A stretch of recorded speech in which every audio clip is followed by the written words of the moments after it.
አሁን ደግሞ እስቲ ወደ ቀብሪ ዳህር እንሂድና እዚያ ደግሞ ባልደረባችን ዘመን አለ ዝግጅቱ ምን ይመስላል የሚለውን ነገር እዛ ያለውን ሁኔታ ደግሞ ያስቃኘናል። ዘመን መቀጠል ትችላለን። አመሰግናለሁ። ሰባተኛው ጠቅላላ ሀገራዊ ምርጫ ሊካሄድ የተወሰኑ ሰዓታት ነው የቀሩት።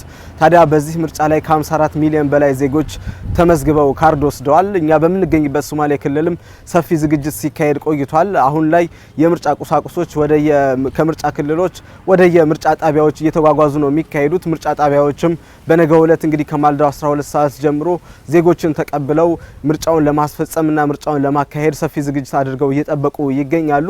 በዚህ በሶማሌ ክልል ለህዝብ ተወካዮች ምክር ቤት 23 መቀመጫዎች እንደዚሁም ደግሞ ለክልል ምክር ቤት ወደ 273 መቀመጫዎች አሉ። ስለዚህ በአጠቃላይ ወደ 73 የሚደርሱ የምርጫ ክልሎች ለክልል ምክር ቤት የተዘጋጀ ሲሆን ወደ 23 የሚደርስ የምርጫ ክልል ደግሞ ለህዝብ ተወካዮች ምክር ቤት ተዘጋጅቷል። ታዲያ በእነዚህ ሁሉ ምርጫ ክልሎችና ምርጫ ጣቢያዎች በስራቸው በሚገኙ ምርጫ ጣቢያዎች የምርጫ ቁሳቁሶች ከትላንትና ጀምሮ እየተጓጓዘ ቆይቷል ማለት ነው። በዛሬው ዕለትም እንግዲህ ዝግጅታቸውን እያጠናቀቁ ነው የሚገኙት። ምርጫ ጣቢያዎቹ በነገው ዕለት ከ12 ሰዓት ማለዳ ጀምሮ እስከ ምሽት 12 ሰዓት ድረስ የምርጫ ካርድ የወሰዱ ዜጎችን በመቀበል ድምጽ የሚያሰጡበት ሂደትን ይከታተላሉ ማለት ነው። ለዚህ ደግሞ ምርጫ ቁሳቁስ የምርጫ አስፈጻሚዎች እንደዚሁም ደግሞ የጸጥታ አካላት ጭምር ዝግጁ ሆነው እየጠበቁ እንደሆነ መረጃውን አግኝተናል። በአጠቃላይ በዚህ የምርጫ ሂደት ውስጥ እንግዲህ ዜጎች ንቁ ተሳትፎ በነገው ዕለት በሰፊው የሚጠበቅ ነው የሚሆነው። እንግዲህ በዚህ በሶማሌ ክልል በቆየንባቸው የተለያዩ አካባቢዎች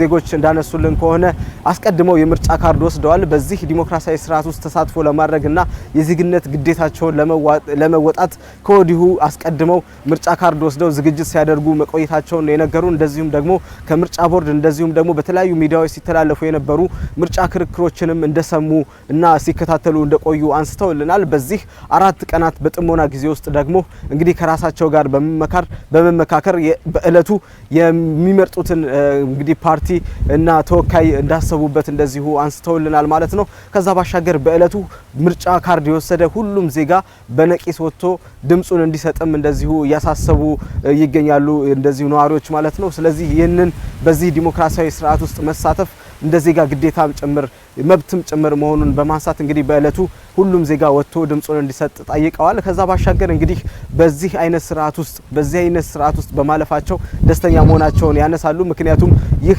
የምርጫ ስርዓት ማለት እንደ ስሙም ምርጫ መሆኑን በማንሳት የኛ የመረጥነው ህዝብ የመረጠው አካል ወደ ስልጣን የሚመጣበት ስርዓት በመሆኑ በዚህ ስርዓት ውስጥ በማለፋችን እጅግ ደስተኞች ነን ሲሉ ነው የሚያነሱት። እንግዲህ ይህንን መብት በመጠቀም እንግዲህ በእለቱ ወጥተው ድምጻቸውን እንደሚሰጡ ጠይቀዋል፣ ተናግረዋል። እንደዚሁም ደግሞ በዚህ በቀብሪ ዳህር ከተማ እኛ በምንገኝበት ማለት ነው ወደ 35 የሚደርሱ የምርጫ ጣቢያዎች አሉ። በእነዚህ 35ቱም የምርጫ ጣቢያዎች እንግዲህ በቂ ዝግጅት ተደርጎ ከማልዳው 12 ሰዓት ጀምሮ ድምጽ የመስጠት ሂደቱን ለማስጀመር ምርጫ አስፈጻሚዎች ምርጫ ክልል ጣቢያ ኃላፊዎችም እንደዚሁ ዝግጅታቸውን አጠናቀው ተመልክተናል። የምርጫ ቁሳቁሶችም ከምርጫ ክልሉ ወደ ምርጫ ጣቢያዎች ሲዘዋወሩ ተመልክተናል። እንግዲህ ሰላማዊ የሆነ የምርጫ ሂደት እንዲኖር በቂ ዝግጅት መደረጉን ያነሱት የከተማዋ ነዋሪዎችም ለዚህ ዝግጁ መሆናቸውን ነግረውናል። በአጠቃላይ በነገው ዕለት የሚካሄደውን ይህንን ሰባተኛውን ጠቅላላ ምርጫ በጉጉት እየጠበቁት እንደሆነ ነው በከተማዋ የሚገኙ ነዋሪዎች ያነሱልን። ስለዚህ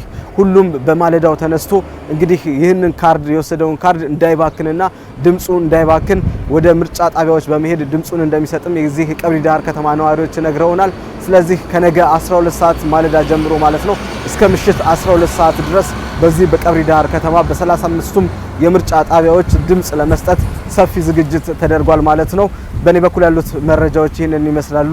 አመሰግናለሁ።